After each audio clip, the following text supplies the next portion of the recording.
Okay, good afternoon, all of you. Today we have a very interesting member of our ENOEL group from Austria, Claudia Hackl. I don't know if I pronounce it well. She's product manager of Open Education Austria Advanced, and she also advises higher education institutions on the institutional integration of open educational resources. We're very curious about what you have to say, Claudia. Thank you very much for the invitation. I will start today with telling you a bit more about our work at the crossroads of university libraries, central IT services, and also teaching centers focusing on OER. What do I mean by we? It's the University of Vienna, but also on a national level in Austria. So I have two roles here. One, as you already heard, is the project manager of the national OER project in Austria.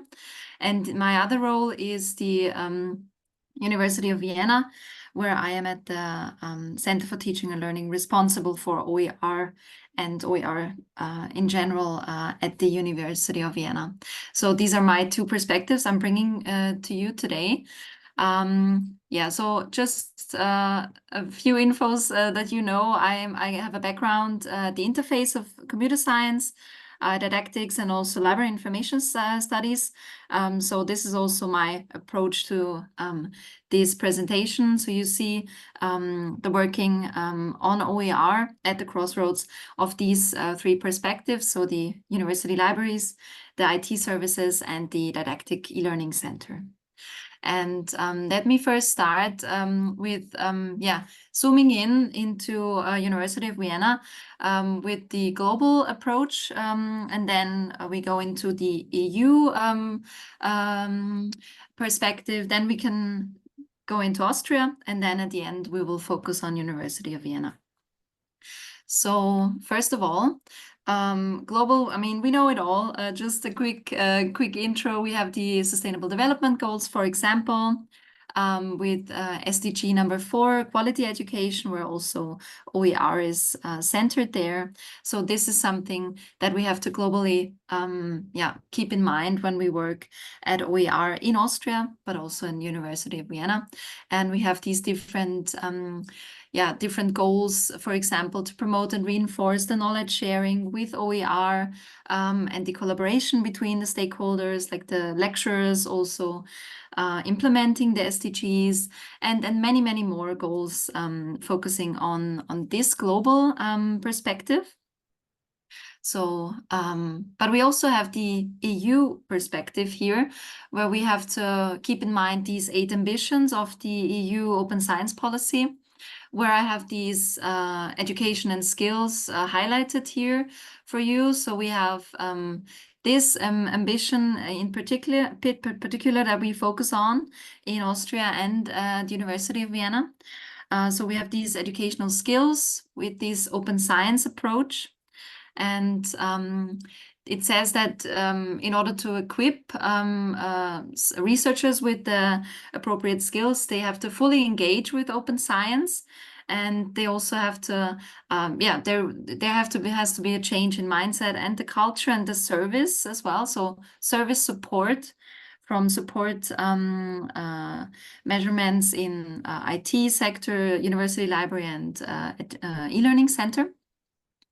And in order to equip these researchers with the appropriate skills, we have to facilitate open science with more awareness of open science practices, and here combined open access, open data, and open education, and so on. So that's our approach here in the national OER project, but also at the University of Vienna.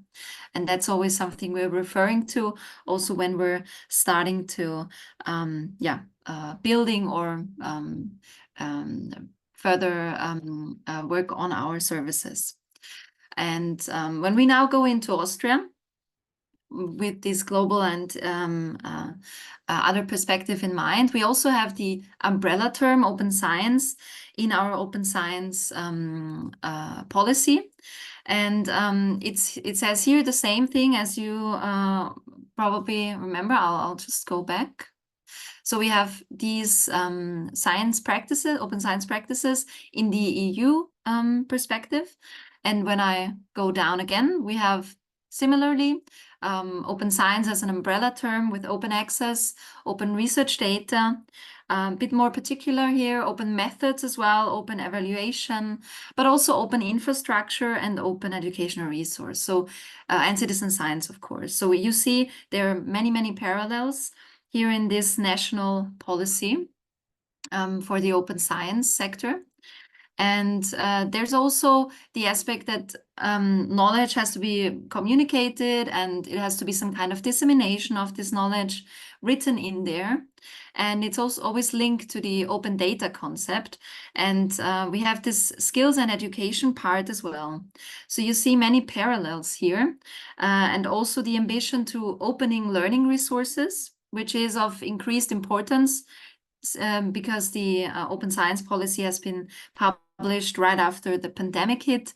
You see this context here with the COVID pandemic, which was kind of like a starting point or a driver for all of this following up.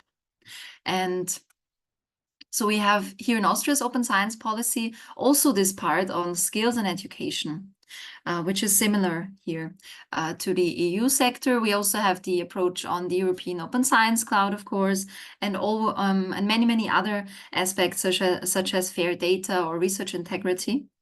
But when we focus on this part again, we have the same wording. So all researchers should develop the skills and to apply these open science practices.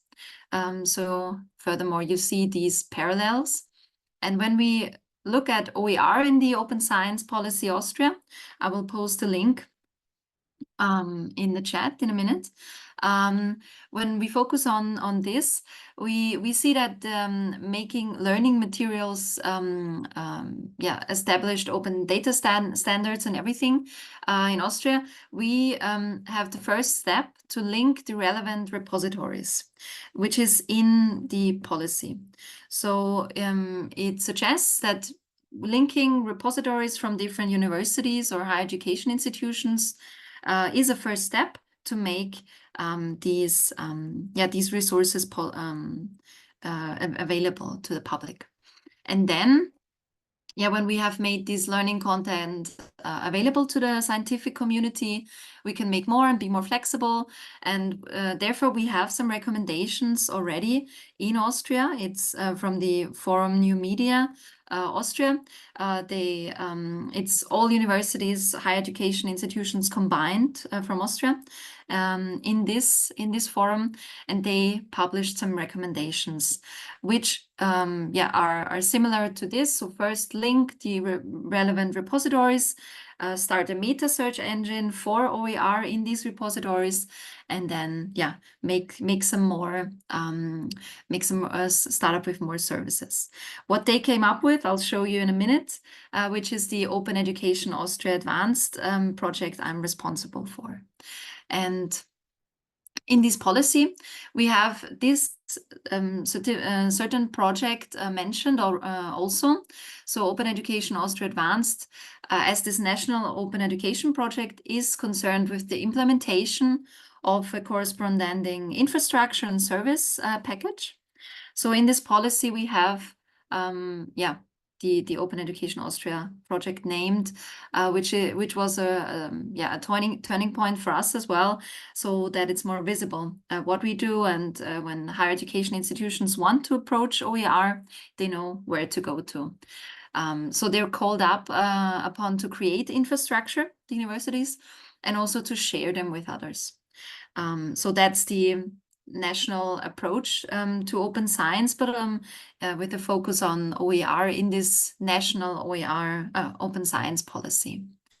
I've just posted a link in the chat. The website, unfortunately, is in German, but at the end, there is this download link for the English version of the Open Science Policy Austria. Yeah, so you see we have this national approach, and therefore many digitalization projects in the higher education sector from Austria started to appear at the 2020 starting point of the year. So they have to, with the ambitions to actively shape the digital change in teaching, but also in the administration part. And we have many requirements that these projects had to meet with digital teaching, open education, open science. And yeah, what I mean with many projects, you see the list of all the projects from all the universities in Austria here. I know it's a long list, and it's not really nice to look at because it's so overcrowded, but I just like this picture to show what started in 2020 with this massive approach of the Austrian government to digitally transform the higher education sector. So you see all the universities involved in the different projects. And yeah, this is just the small version of the list, because, for example, this Open Education Austria Advanced project that is listed at the top here for University of Vienna is only led by University of Vienna. Many other universities collaborated here as well. So yeah, this is just an overview what started here. And many of these platforms, for example, this platform for open art education and others, have now gone into like a permanent state and are performing even afterwards the project's finished. So I'll give you an insight on this Open Education Austria Advanced project, the national OER package, which has to develop solutions for OER in the Austrian higher education sector. So the team consists of people in the teaching and learning sector, e-learning context. It also consists of the central IT services and also the university libraries. And so University of Vienna, Graz, Innsbruck, and the Technical University of Graz were involved here. We are coming to an end now at the end of 2024 with our project. And some services, I'll tell you in a minute, have also gone into some more permanent state. So they have evolved from this project phase. And here you see the outline of the project objectives. So the really main infrastructure outcome is the OERhub. It's an OER metasearch engine, which allows you to search in the OER infrastructure repositories from each institution. And just last week we included 2 more institutions, so that's our goal at the moment, to include and make access to the OER from more and more institutions coming. So I put a link in the chat as well if you want to have a look at the current version. There are similar projects as well in the German-speaking higher education sector, as in Germany, for example, Twilio or ERSI. So there, maybe if you heard from them, so there are also other OER metasearch engines, but this is the one for the Austrian higher education sector. We also had the goal of creating local infrastructure. So many universities now have OER repositories, which they did not have at the beginning of the project. Us at University of Vienna, we have had our repositories since over 10-15 years. So we just made it more usability friendly and user friendly, and had many development projects started because we could already use the infrastructure that was there. We also had some qualification offers for university members in Austria, which have now come to an end because yeah, our project is ending, and we have qualified many university support staff so that they can start their own university course or a support measure or qualification offer to their support staff or to their lecturers. So the goal was to enable the universities in Vienna to start their own individual training offer or qualification offer, which makes more sense because then you can include your own personal or individual OER repository, maybe a production service, and many things that are individual at these at each institution. Then we have in this national project, I'll post a link in the chat as well. We have the OER certification body, where you can certify your institution as an OER certified higher education institution, or you can certify yourself as an OER practitioner, for example. So I put the English website version in the chat. If you want to have a look at what universities have already been certified, you unfortunately now have to use the German link because this is not translated yet. But we have many universities now that have already been certified as an OER higher education institution. For this, you have to have 3 criteria. You have to have one policy, you have to have an OER repository, and you have to have a qualification offer. If you have all these 3 criteria certified, then you as your university, as your higher education institution, can be certified as the whole institution.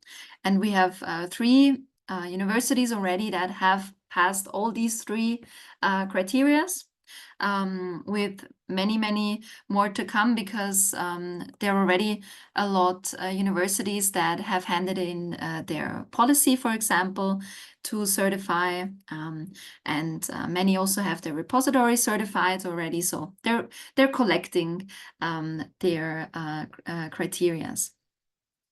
And yeah, we also in this national project started a workflow for an OER production service, for example, because this project is responsible to help other universities to start with OER.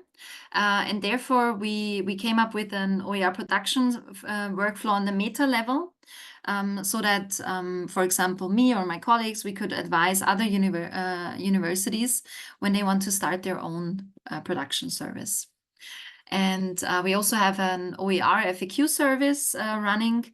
Unfortunately, this is only in German because our legal advisor is answering all these legal questions on OER with the Austrian copyrights and Austrian legal system in the background.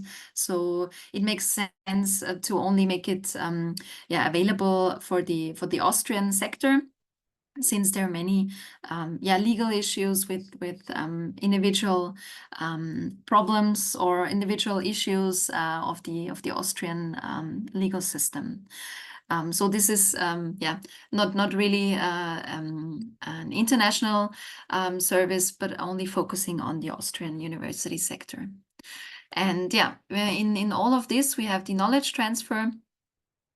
So universities, if they want to, for example, be part of the OERhub, they just come to us, and then we can make them their OER repository OER fit, and have a quick chat, or we can advise them on how they can start their local infrastructure or OER production service, and so on. So I think so. I hope you get the idea of what our package includes there, and we're also part of we were part of international corporations here as well. So as you all know, we had these task forces in the European Open Science Cloud.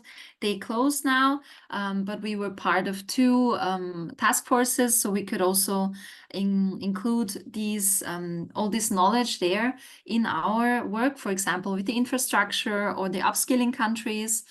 And we're now also part of the OER repository group in Germany. They have their own working group on OER repositories.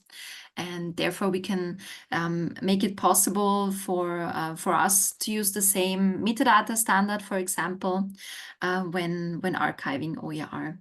And this is really helpful, because then it's also possible among the Austrian national border to exchange our OER with other metasearch engines. And yeah, now I'm coming more and more to the Austrian University of Vienna. So we have status quo. We have the open access policy since 2014. And I'll just put the link in the chat. Here it is. We have open access office there with the service, consultation, workshops, everything. It's up and running more than 10 years now. And we also have this with the research data management department.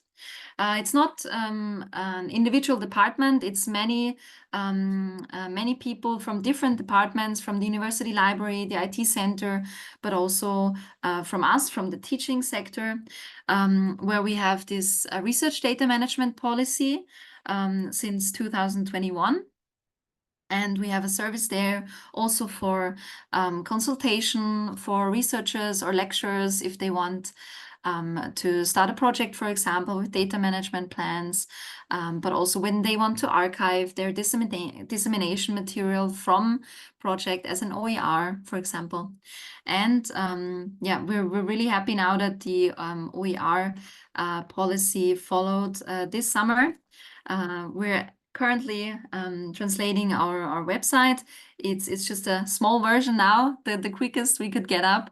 But now we also have these the OER policy, which followed this summer. So these are the three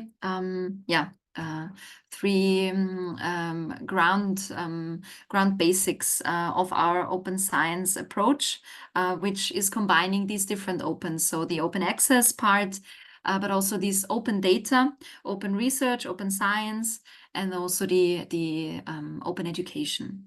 And yeah, what this means now in the practical approach, I'll show you. For the didactical point of view, we have us at the e-learning center or the teaching and learning center. We have a few requirements that have to be followed by all the services we are hosting at the moment. So we want to have some sustainable anchoring of this OER spectrum in the mainstream education of our university. So, for example, we're producing OER especially for lectures or university courses that reach a lot of students. We're also producing lots of MOOCs, massive open online courses. And I'll post the link in the chat to our massive open online courses. They are hosted at the platform iMOOCs. It's the Austrian higher education MOOC platform. And we have this 25 courses there from University of Vienna, which we are currently producing so that they can be used in the lectures and in the courses. And they are also used as part of the grading for the course. So students, for example, can skip on a few lecture dates, for example, and instead they can participate in a massive open online course, which is then also integrated in the grading of each course, for example. So we also want some low threshold content production for our teachers, teaching staff at the university, which implies nicely usability friendly, usable software, learning management system, which is easy accessible and hopefully connected to all the other services. We also have to raise awareness for OER among the teaching staff. So with all the training programs and everything. And yeah, we want to create access to the OER produced. So yeah, you see, it's already starting to diversify here with our requirements, our, teaching and learning center. But we also have the central IT service, for example. They want to store and archive the data correctly with the fair data principles, for example, to make them exchangeable. They're responsible for the appropriate infrastructure. They're also, because this OERhub, the metasearch engine, is developed and hosted at the University of Vienna, they're also, responsible for this centralized search for OER. And yeah, it's always the question, is this software OER fit? We always have to keep in mind the user friendliness of the upload masks in the repository and the institutional system landscape with this open source approach as well. Then we have university libraries with even more requirements, with the long-term archiving, with the metadata standards and everything, controlled vocabularies for the metadata scheme. And then we also want to link services from teaching and research. So all this open access theme continues in open education. But we also have the teaching faculty, and it doesn't end here. They also want low threshold content production. They want, the access. They want consultation hours. They want questions answered on the legal issues. And they want training programs. And they, of course, want this institutional OER policy to give them background and this framework as well. And then from the top, we have the university management with other requirements, with the strategies, for example. Then they want OER services to break down organizational barriers, to also work cross-departmental, which we do, for example, in this OER or RDM policy. And they also want to promote the integration of OER in a different granularity into teaching. So I mentioned this massive open online courses, which are rather complex OER, but they also want like mini versions of maybe a mini quiz or a short video or an infographic. So they want to have the diversity there as well. And so as a national project, we try to come up with solutions for all of this. I mentioned to you already what we do, and then we have all these different stakeholders here. And now I'm switching to the University of Vienna part. What we do to hopefully meet the requirements step by step. So at the Center for Teaching and Learning, we have the media production service, we have a video studio, podcast studio, also the media didactic advice, the MOOC production, and we're working together with the IT service on the learning management system. We have Moodle up and running, and also with the qualification offers. Then we have the central IT services that also have trainings and instructions. They have the technical infrastructure at University of Vienna. It's hosted at the IT services. They have this IT support for research, where they also have to keep the OER spectrum in mind. And they're working together on the on FEDRA, the institutional repository, with the university library. And they're continuing this development there with the webinar series and trainings and open science support, and also the research data management, open access and everything. And the digitalization project I showed you before, this whole page, they work around here. So they have their foot in every corner, but they're working here around all these practical approaches on services in the OER sector at the University of Vienna. yeah, that's my mini presentation to show you what we are working at the moment at the crossroads of these three departments. And at University of Vienna, we have really good experiences with working together at this crossroad. I know that OER are situated differently at different universities. Some have an OER focus more towards the university library, for example, or more towards the e-learning center. But this is, yeah, our institutional landscape for OER. So I would be happy to hear about yours, or if you have any questions, feel free to ask. Yeah, go on. So first of all, thank you very much, Claudia, for this overview of what's happening, what happened so far, and all the efforts that you put into developing OER and an OER policy.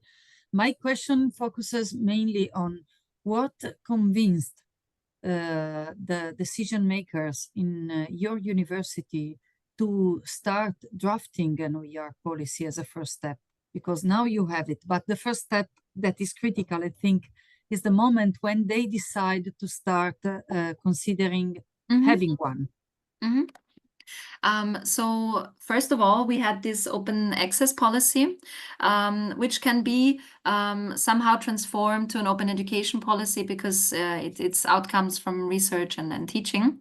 And then in 2021, I showed you that we have had the research data management policy. And that's when we started to really work together. We have this special group for research data management, cross-departmental. So we have people from every single department there. And this is also where we started to have exchange on regular basis, which really helped. And with the Open Education project running alongside or besides that, OER more and more came important in the higher education sector. And this also followed, I don't know if do you see my Yes. browser now with OER certificate, Certified Higher Education Institution? Yeah, it is. I know it's the German website, but I just want to show you here is the list of all universities in Austria. We don't have that many, so it's quite a good list already that have an OER policy published already. That's so amazing. You see, University of Graz was the first university to publish an OER policy. It's years back. They just certified it 2022, but they have it longer. And now everybody was waiting for us, the big university, to follow up. And this is something we really needed because we have this OER production service and we needed an institutional framework for this. Because we're only producing OER at University of Vienna. And with this institutional framework, yeah, we're good to go. Thank you very much. Yeah, Lambert, I think you're the next one. I don't know. Just start. Yeah, first of all, thanks a lot, Claudia. Super interesting. It's always interesting to see the cross countries, to see the patterns emerging. And yeah, Claudia, I have a specific question about target audiences. So I'm thinking about early career researchers and new staff in general at the university. Are there any measures that you take that address these audiences in particular? So at University of Vienna, I'm just, besides that, looking for the link in here. We have this basic university didactics course. I'll just show, I think there's the English version there. It's called Basis Qualification for Staff New to Teaching. So when they come to University of Vienna, they have to take this course. So the links are in the chat. And therefore we can, we cannot only, but we have to be in contact with all the new staff that is coming to our university. And this is a really good starting point to integrate topics that are important, such as OER, blended learning, some digital approach to teaching and everything, because these are early career teaching research staff that we can access, fortunately. So Thanks. this is hosted at the Center for Teaching and Learning, and they have to take it. I think the target group and everything, it's in the website, so feel free. So if you want further exchange on this, or if you're thinking of starting, just let me know. I can connect you with my colleague Barbara, who is responsible for this program. But it's a rather large thing now. It started small, but now it's a really good starting point.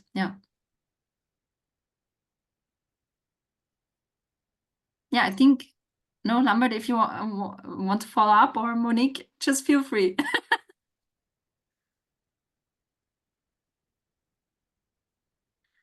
Okay, do you have more questions, Lambert? Not right now. Not Okay. Because I have a question. Yeah. Thank you for your presentation.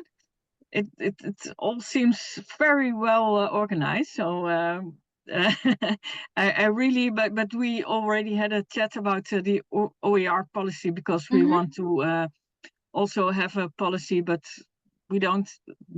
The time is not ripe yet, but in half a year or so, and then I will contact you.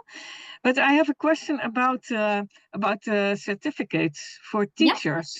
How can they earn a certificate, and how does it look like? Does it look like a badge, or what are the criteria? Can they post it on LinkedIn, or? Okay, let me go to the website. I'll show you. So I'll quickly share my screen again. So in order to certify yourself as an OER practitioner, you have to be a part of some certified OER qualification offer. I know this is in German now, because when I switched to English, it doesn't work. But they have 4 learning outcomes here. It says if you can identify different licenses and different and if you can find OER, if you can produce OER, and also if you can publicate OER, you are an OER practitioner. But this has to be proven by a qualification offer, and therefore universities, I'll show you here, universities hand in basically their qualification offer to the certification body, and they certify, for example, here University of Graz, Weiterbildungsangebot qualification offer. And if it's on this list, the qualification offer you take part in, you can earn this OER practitioner certificate. And so this is a 2-step approach. First, university has to offer their certified qualification offer, and then they can take their staff and open this workshop or whatever they want for the staff.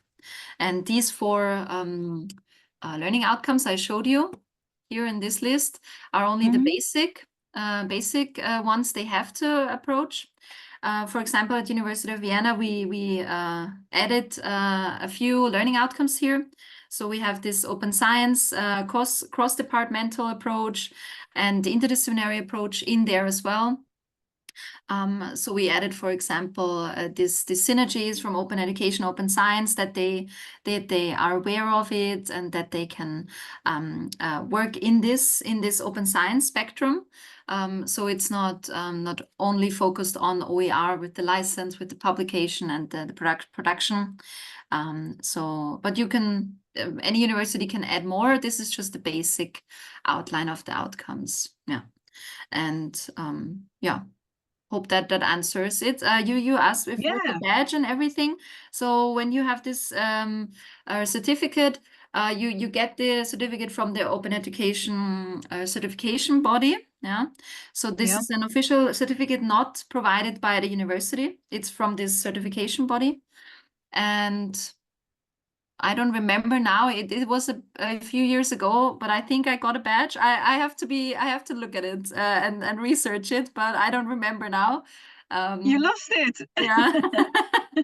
It's in my emails. But it's similar to this platform here, iMOOCs, where you can the MOOC platform where you can also collect badges in the different MOOC courses. Yeah. All these. Yeah. Okay, that's very interesting. I will share this idea at our university.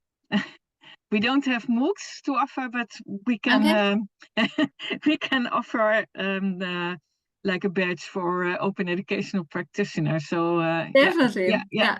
I remember it took them a long time to come up with the OER practitioner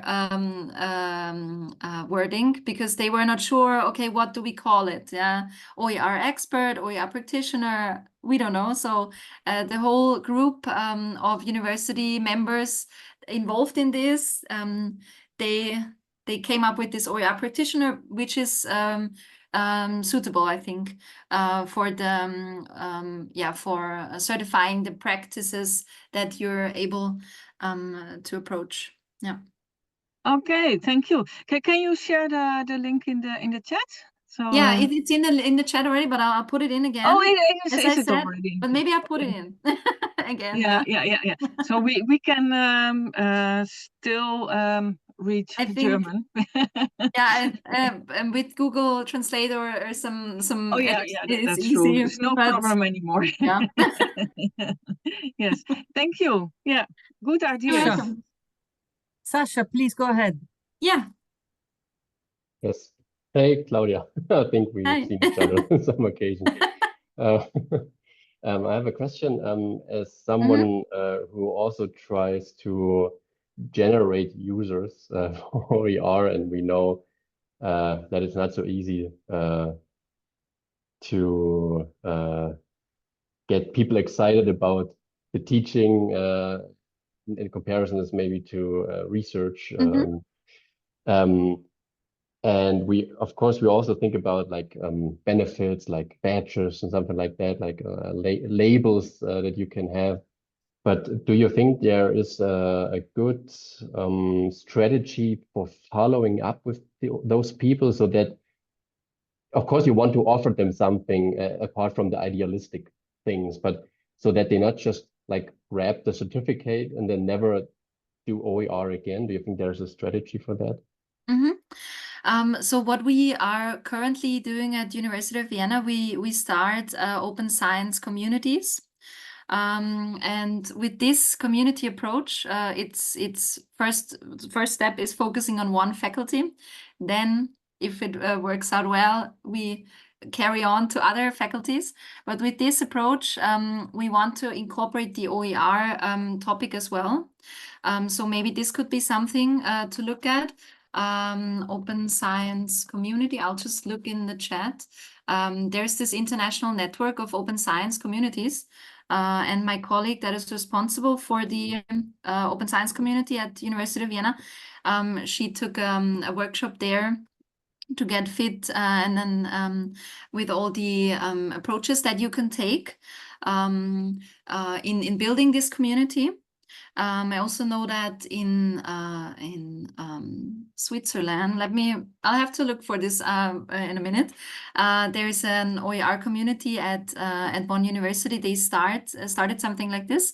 So we'll see if it works out at University of Vienna. This is one approach. And something else we are starting next week is the approach that we want OER visible in the research data management system, where you have all your open access publications and everything. We want OER visible there as well. We'll see how this works, but we have a plan to make it visible. It's currently you can include your OER publications with some workaround and something called other documents or anything, but we want this OER button in there, and we're currently using the pure software. So we'll see. Our approach is to ask also other universities if they want to join in, and let's see. I'll keep my fingers crossed so that we can integrate it into this research software, which will then be also made available for many more universities. So this is something else we want to start with the research information system, so they can get this reward. I know there are not really metrics on OER publication or anything out there, but I'm always on the lookout and on the hear out if anything comes up. Since you said how to keep them on the OER track, for example. And another thing we tried, but it was during a COVID semester, so everybody was in lockdown at home. That's why the approach didn't really work out. We had a competition of handed-in concepts, of teaching concepts that should have been published as OER. Based on open research data in the Austrian Social Science Data Archive. So they had this competition there. So teaching staff could hand in concepts on how to use this open data in their teaching, and then we would have given an award for everything. But then COVID hit and everything was different. But I want to try this again now that post-COVID and all the events are starting and they're normalizing. And in 2 or 3 weeks' time, we also have this Best Teaching Award at University of Vienna. OER is not like a criteria there yet, but this could also be something like a teaching award that is already up and running at your institution, for example. Maybe add in there the OER spectrum. We haven't done it yet. Some have already published their work, but this would be something. I just thought about it when you said it. Now, when we finish this event, maybe I'll ask colleagues to include it in the next run. So many different approaches, but if anybody else wants to share, it would be really cool to get more experiences.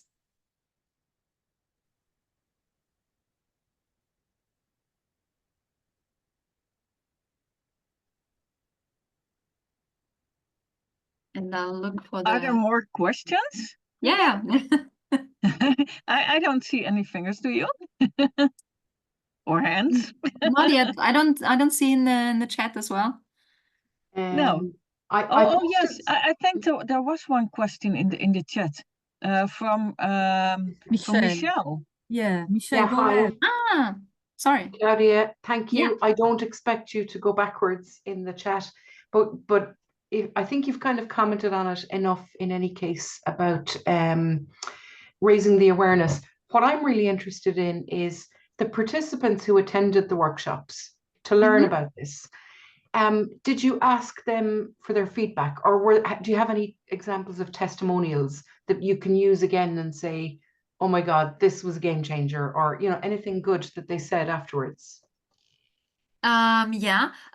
So I will try and find the publication. I will do that later during the meeting because in the with this qualification offer that we offered in the national project, the colleagues that were responsible for did evaluation and everything on it. So this would be something to check out, definitely. At University of Vienna, we have, for example, I'll try and find it quickly. We have a massive open online course from a professor that is something like a best practice, definitely, because this is a professor that includes the massive open online course directly in their in the teaching, as I mentioned. And they already have 5 follow-ups of so sequels, basically, of the massive open online course. It's this link in the chat at the end. It's called Digitales Leben, so digitally enhanced living. It's like robotics and algorithms and lots of digital approaches there, which makes it easy for interdisciplinary courses to use it. And we have 5 courses on this topic, 5 different ones. And these are also one of our best practices here, because they are really integrated in a specific university course program. And it's also advertised here. And the students take part in the MOOC and in the lecture and everything. So this would be one best practice. Yep. Yeah. It's always so difficult to find space in any curriculum for new content. So if we want our lecturers to embrace artificial intelligence and this, so using the badges is a clever way to do that, you know, the extra qualifications. Thank you. Well done on all that. Yeah, I'll just look for one more thing in the meantime. We have something that is called extension curricula at the University of Vienna. So you have basically a bachelor program, and then there are a certain amount of ECTS, free to do whatever you want. Not really whatever, because they're fixed mini courses for the people. And I'm looking for the one where it's included, to post the link in the chat, because in this extension curriculum, this MOOC series is included. It's some digitalization extension curricula, and people from all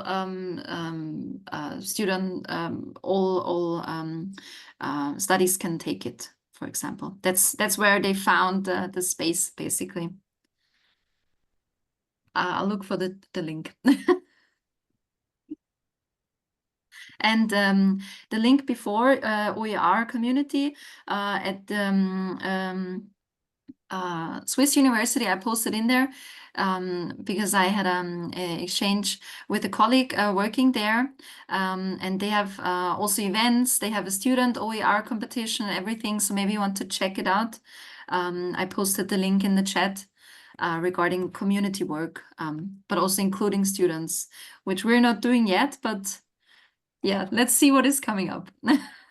Maybe somebody else also is including students already, like the colleagues from Switzerland there.